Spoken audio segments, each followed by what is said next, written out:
নমস্কার, আমি রিপা। এক আকাশ গল্প চ্যানেলে আপনাদের সবাইকে স্বাগত। আজ আপনাদের জন্য একটি অবাক করা সত্যি ঘটনা নিয়ে এসেছি। যে ছবিটা আপনারা স্ক্রিনে দেখতে পাচ্ছেন, এই ছবিটা অনেক বছর ধরে গুগলে আমরা প্রায় সবাই দেখেছি। গুগলে কোথাও এই ছবিটার তলায় লেখা আছে এটি সুন্দরবনের ছবি, আবার কোথাও লেখা আছে এটি ইউএসের জর্জিয়ার ছবি। ঠিক কোন জায়গার ছবি সেটা আমিও জানি না, কিন্তু এই ছবিটা হুগলি জেলার শ্রীরামপুরে দেবু দত্ত বলে একজন ভদ্রলোকের জীবনে অনেক বড় প্রভাব ফেলেছিল। উনি ছবিটার সাথে কিভাবে জড়িয়ে পড়েছিলেন সেই সত্যি ঘটনা আপনাদের শোনাব। ঘটনাটা 2001 সালের ডিসেম্বর মাস থেকে 2002 সালের জানুয়ারি মাসের শেষ অবধি চলেছিল। দেবুবাবু তখন উত্তর কলকাতার পাইকপাড়ার একটি স্টুডিওতে প্রফেশনাল ফটোগ্রাফার এবং ল্যাব টেকনিশিয়ান হিসেবে চাকরি করতেন। হঠাৎ একদিন ওই স্টুডিওতে 13-14 বছর বয়সের দুটো ছেলে এসে এই ছবিটা দিয়ে ওনাকে বলে ছবিটার একটা কপি প্রিন্ট করে দিতে। উনি দেখে বলেন, ছবিটা এরকম কেন? তখন ছেলে দুটো বলে, এটা ভূতের ছবি। দেবুবাবু কোনোদিনই ভূত টুত বিশ্বাস করতেন না, তাই উনি কৌতূহল বশত বলে ফেলেন, ভূতের ছবি মানে? তোমরা কোথা থেকে এসেছো? কোন জায়গার ছবি এটা? আর তাছাড়া তোমরা এই ছবি কোথায় পেলে? এতগুলো প্রশ্নের একটা উত্তরও না দিয়ে ছেলে দুটো চলে যায়। তবে যাওয়ার সময় একটা কথা বলে যায়, অনেকগুলো কপি প্রিন্ট করিয়ে রাখবেন, হয়তো অনেকেই নিতে আসবে। ভদ্রলোক অবাক হয়ে তাকিয়ে থাকেন আর ভাবেন যে বাচ্চা ছেলে, নিশ্চয়ই ওরা মজা করছে। তাই একদিন পর তাদের একটা কপি দিয়ে ছবিটা কম্পিউটারে সেভ করে রাখেন, আর কোনো কপি উনি প্রিন্ট করেননি। কিন্তু ব্যাপারটা এখানেই থেমে গেল না। 4-5 দিন পর 19-20 বছরের কয়েকটা ছেলে স্টুডিওতে এসে দেবুবাবুকে বলে, আপনার কাছে ভূতের ছবিটা আছে? একটু ঘাবড়ে গিয়ে উনি বলেন, হ্যাঁ আছে, কিন্তু তোমরা কারা? ছেলেগুলো ভদ্রলোকের কথার জবাব না দিয়ে বলল, কয়েক কপি প্রিন্ট করে দিন তো।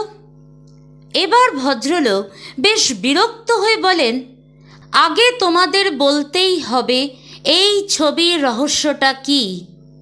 3 দিন আগে দুটো অল্প বয়সের বাচ্চা ছেলে এসে ছবিটা প্রিন্ট করে দিতে বলে, আবার এটাও বলে বেশি করে প্রিন্ট করে রাখতে, কারণ আরও অনেকে নাকি আসতে পারে ছবিটা নিতে। ব্যাপারটাকে গুরুত্ব দিইনি বলে বেশি করে প্রিন্ট করিয়ে রাখিনি। এখন তোমরা সত্যিটা বলো। কৌতূহল, বিরক্তি আর উত্তেজনার সাথে এতগুলো কথা বলে ভদ্রলোক থামেন। তখন ছেলেগুলো বলে, দেখুন, ছবিটা আপনাকে কোন দুটো ছেলে এসে দিয়ে গেছে আমরা জানি না। সত্যিটা ঠিক কী সেটা আমরাও বলতে পারবো না, কিন্তু লোক মুখে একটা ঘটনার কথা শোনা যাচ্ছে এবং সেটা নাকি নিউজেও বেরিয়েছে। যে ছেলেটাকে ছবিতে দেখতে পাচ্ছেন সেই ছেলেটা আরও কয়েকজন বন্ধুর সাথে বেড়াতে যায়। তাদের মধ্যে দুটো ছেলে ঠিক করে রাত 12টার সময় বেড়াতে বেরোবে এবং ঠিক সময় মতো বেরোনোর পর একজন অপরজনের ছবি তুলতে যায়। ছবি তুলতে গিয়ে বন্ধুর পেছনে সাদা অবয়বের দৃশ্য দেখে ছেলেটা চিৎকার করে অজ্ঞান হয়ে পড়ে যায় এবং 2 দিন পর হসপিটালে মারা যায়। তখন ভদ্রলোক বলেন, তোমরা তো বলছো সবটাই শোনা কথা, তার মানে পুরোটাই গুজব। এরপর এই ছবি ওই স্টুডিও থেকে প্রায় 500 কপি বিক্রি হয়েছিল। এই ছবির কারণেই স্টুডিওটার অনেক নাম হয়, অনেক উন্নতিও হয়। ততদিনে 2002 সাল এসে যায়।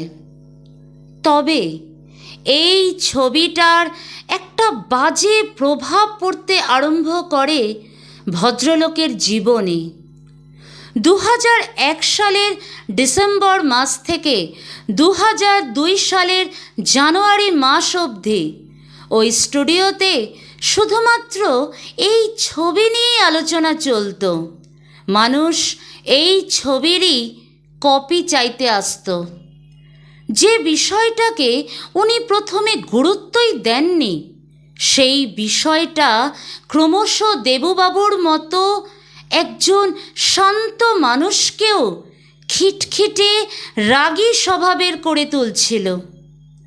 এই ছবির বিষয়টা যখন ওনার কাছে অসহ্য লাগছিল, তখন জানুয়ারির শেষের দিকে একদিন 2 প্যারানর্মাল ইনভেস্টিগেটর আসেন স্টুডিওতে। যেহেতু প্রথম থেকেই উনি পুরো বিষয়টা সামলাচ্ছিলেন, তাই তারা দেবুবাবুর সাথেই কথা বলে সব জানেন। কিন্তু ওই দিন রাত্রিবেলা ওনার বাড়ি ফিরতে রাত 11টা বেজে যায়। ওনার বাড়ির কিছুটা আগে রাস্তার ধারে ডান দিকে একটা জঙ্গল মতো জায়গা ছিল। শীতকাল হওয়ায় রাস্তাঘাট একদম ফাঁকা। যখন দেবুবাবু জঙ্গলটার সামনে দিয়ে হাঁটছিলেন, হঠাৎ উনি পরিষ্কার শুনতে পান ওনার ডান কানের পাশে একটা মেয়েলি গলায় কেউ বলল, আর কাউকে ছবি দিস না। সাথে সাথেই ভদ্রলোক আঁতকে উঠে ডান দিকে তাকিয়ে দেখেন সাদা একটা অবয়ব যেন হাওয়ার গতিতে জঙ্গলের ভেতর চলে গেল। ওই দেখে ওখানেই উনি অজ্ঞান হয়ে পড়ে যান। যখন জ্ঞান ফেরে, দেখেন উনি ঘরের বিছানায় শুয়ে আছেন। জানতে পারেন ওনার পাড়ার পরিচিত একটি লোক ওই অবস্থায় পড়ে থাকতে দেখে আরও লোক জড়ো করে ওনাকে উদ্ধার করেন। এই ঘটনার পর উনি এতটাই অসুস্থ হয়ে পড়েন যে উনি স্টুডিওর চাকরিটাই ছেড়ে দেন। আজও দেবুবাবুর মনে অনেকগুলো প্রশ্ন নিয়ে একটা রহস্য দানা বেঁধে আছে যে ছবির পুরো ঘটনাটাই সত্যি না গুজব। আর যদি গুজবই হয়, তাহলে উনি যা দেখেছিলেন সেটা কে ছিল?